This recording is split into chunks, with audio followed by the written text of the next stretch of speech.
Mga kahuwan, panoorin ang video na ito upang alamin ang pinaka-latest na balita tungkol sa lagay ng panahon at bagyo update today. Sa kasalukuyan, bagyang humina or nabawasan yung mga areas sa makakaranas ng mga sustain o yung mga dire-diretsong pag-ulan. Dala yan ng paghina ng epekto ng ating hanging habagat o yung southwest monsoon sa ating bansa. Kaya for the next 24 hours, buong bansa, including Metro Manila, makakaranas tayo ng mainit at malinsangang panahon. Generally, fair weather conditions. So, ibig sabihin po ng fair weather, mainit na panahon na ating mararanasan, ngunit hindi pa rin natin tinatanggal yung posibilidad ng late afternoon to evening ng mga rain showers or thunderstorms.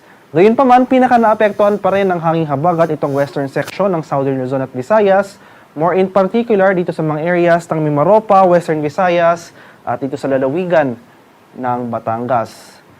And for the next 3 to 5 days, since inaasahan nga natin or hindi natin tinatanggal yung posibilidad na magiging offshore yung mga pag-ulan na dala ng habagat, so posibleng hindi umabot yung mga pag-ulan na dala ng southwest monsoon sa ating bansa, ay magpapatuloy itong generally fair weather conditions sa malaking bahagi ng kapuluan, pero mataas pa rin yung tsansa ng thunderstorm activity pagsapit ng hapon hanggang sa gabi.